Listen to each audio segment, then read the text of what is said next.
आज की कहानी है कहानी दो बहुओं की। नीता को तारीफ शब्द पता ही नहीं था। घर के सारे काम वह एकदम सही सही करती थी।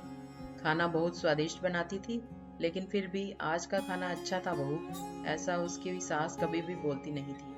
और पति भी कभी उसकी प्रशंसा नहीं करता था। उसका बनाया हुआ खाना चुपचाप खाकर उठकर दोनों पति और सास चले जाते थे। उसने खाना खाया या नहीं, इसका उन दोनों को फर्क नहीं पड़ता था। सास को वह पसंद नहीं थी। उसके हाथों से जरा सी भूल हो गई तो सास तुरंत गुस्सा करती थी।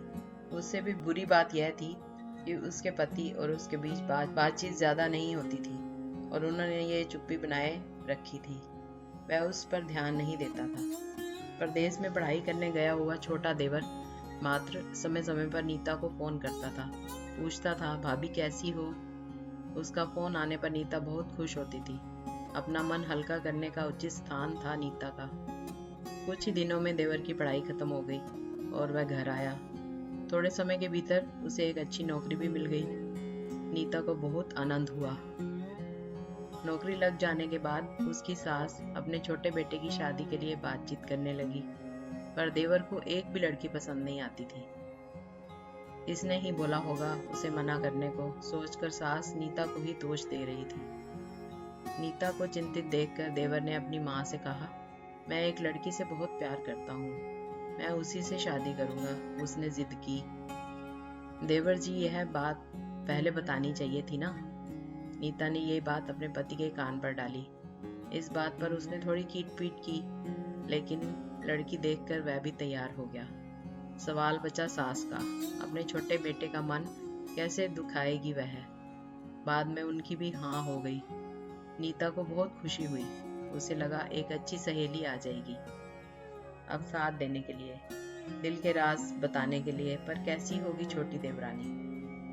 रस बस जाएगी हमारे साथ और इस घर में, या वह एक अलग दुनिया बसाने पर जोर देगी देवर जी को? इस विचार से थोड़ा टेंशन में आ गई थी नीता। कुछ दिनों बाद नीता की छोटी देवरानी चौखट लांघकर घर में आई। देवरानी ने घर में आते ही सारे घर की जिम्मेदारी अपने हाथों में ले ली। अब सास ने अपनी छोटी बहू की ज्यादा ही तारीफ करना शुरू कर दिया। उसे माँ जैसा प्यार करने लगी। यह देखकर नीता की आंखों में आंसू आ जाते। सोचती, मैं भी तो यही काम करती हूँ, मेरे साथ ही क्यों ऐसा होता? अब थोड़े दिनों बाद छोटी देवरानी पूरे घर का कार्य और फिर मेरी जगह माँ पर बोलने लगी। अपने ही विचारों में खो गई नीता के बात समझने पर छोटी देवरानी नीता के हाथ अपने महल में लेकर धीरे से समझाया कि अपनी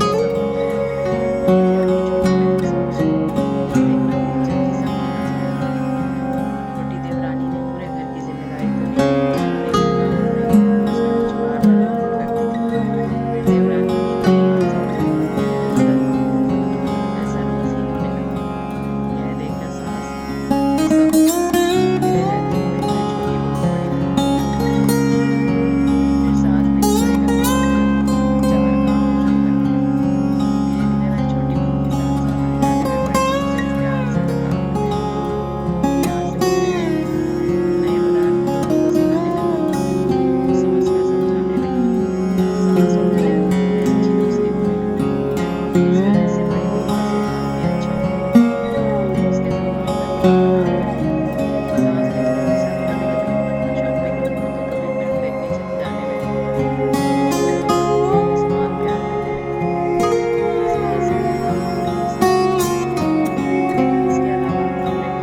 हालत भी कुछ अलग नहीं थी। उसे दुख हुआ कि यदि यहाँ रहना पड़ा तो उसे अपने पति से दूर रहना पड़ेगा। मीता के देवर की जाने की गड़बड़ में देवरानी काफी तरह से जमीला नतीजा सोच में पड़ी।